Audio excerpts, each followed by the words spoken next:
Hey everyone, welcome back to another deep dive. Today we are looking into something called bed rotting. Dead rotting. Yeah. So I guess we'll start with what is bed rotting? Well, you know how everyone's always telling us we should be productive and hustle, hustle, hustle Oh, all the nice. time. Oh, yeah. Well, Dang. this is kind of like a rebellion against that, where you just spend like all day in bed, maybe even the whole weekend. So like as a form of self-care. Yeah, kind of like Yeah. giving yourself permission to just chill.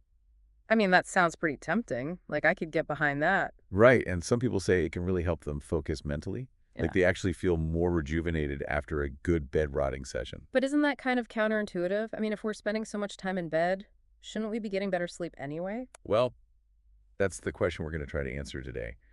We're actually basing this deep dive on a fascinating article from Scientific American. Okay, so we're talking about bed rotting, and we've got this Scientific American article to guide us. And the big question is bed rotting actually good for us? Or could it be messing with our sleep? It really comes down to how this trend affects our sleep health. Because while a day of rest can be amazing for you, doing it too often could backfire. So are you saying that more time in bed doesn't necessarily equal better sleep? Not always. There are a few key things that contribute to healthy sleep, and bed rotting can actually disrupt those. Okay, I'm intrigued. Now I have to know. What are these key elements of sleep health? Well, first, there's your circadian rhythm. Have you heard of that before?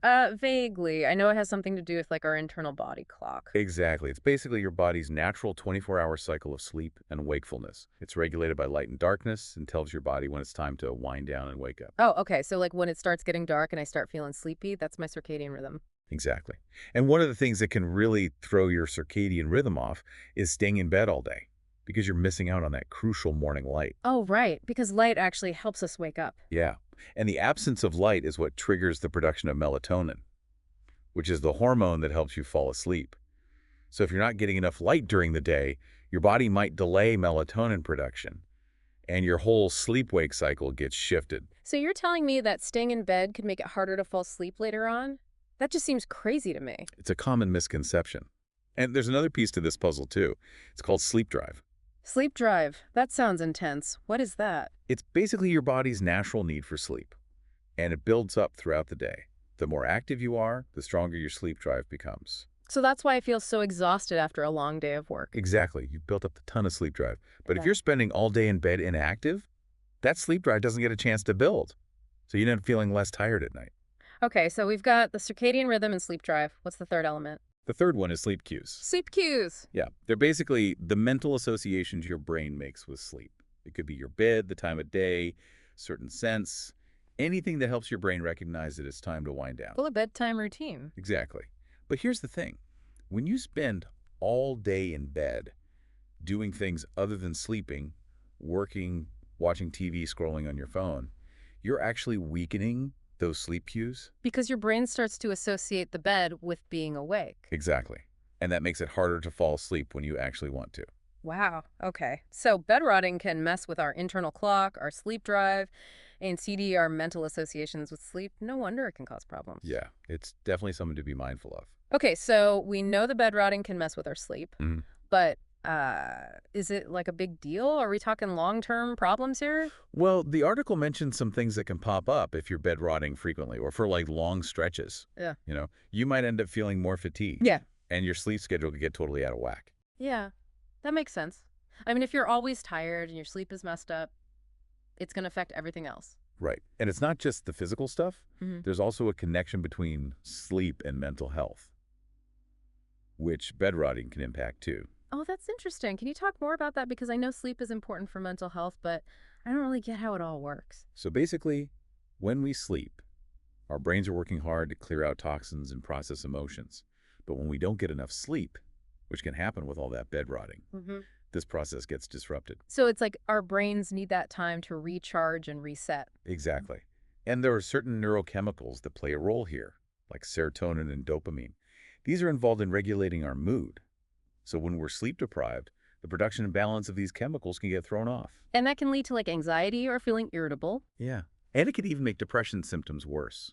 The article actually uses depression as an example, which is a good one, because people with depression often feel more fatigued, So they might be more likely to stay in bed, but then oversleeping can actually worsen their depression.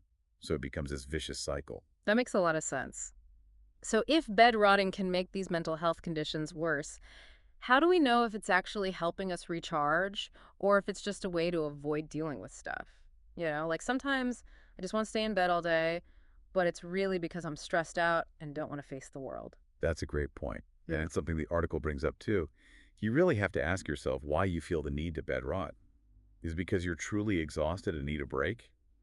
Or are you trying to avoid something like work or social obligations or even just difficult emotions? So it's about being honest with ourselves and figuring out what's really going on. Right. If you're feeling burnt out, for example, Mhm. addressing the source of that burnout is more helpful than just hiding under the covers. So let's say we want to prioritize healthy sleep and resist the urge to bed rot.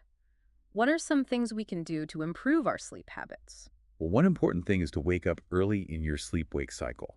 And I mean every day, even if you went to bed late the night before. Really? Yeah. Even if I get less sleep overall? It seems counterintuitive, but sticking to a consistent wake-up time helps to regulate your circadian rhythm. It's like setting your internal clock, so you're more likely to fall asleep at a reasonable hour and get a more consistent amount of sleep each night. Huh. I never thought of it that way. And remember how we talked about the importance of light? Exposure to natural light for at least an hour after waking up is also crucial. So opening the blinds and letting the sunshine in is a good thing. Definitely. Yeah. It helps signal to your body that it's daytime and time to be alert, which reinforces your circadian rhythm. And what about caffeine?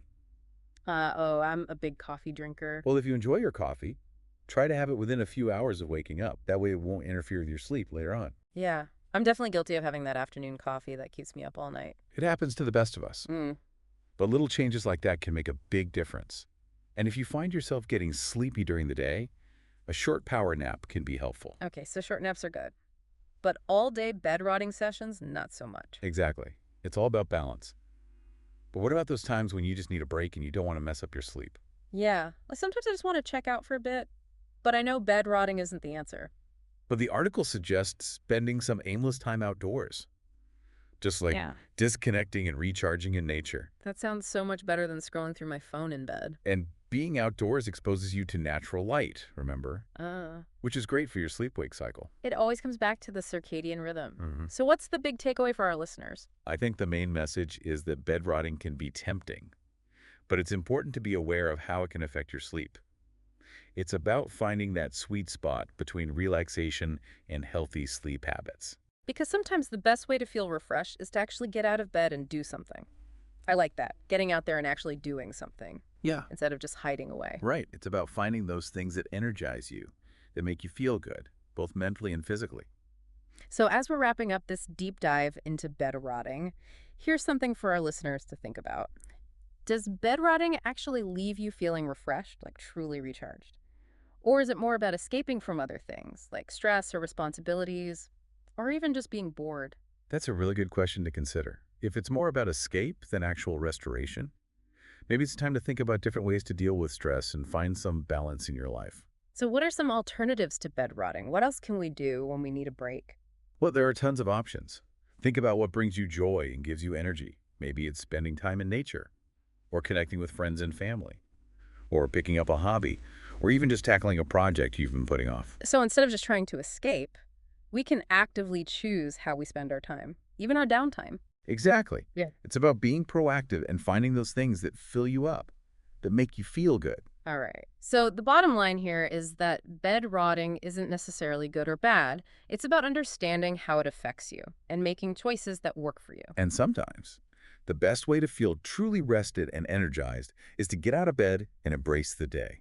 That's a great way to put it. Thanks for joining us for this deep dive into the world of bed rotting. We'll see you next time.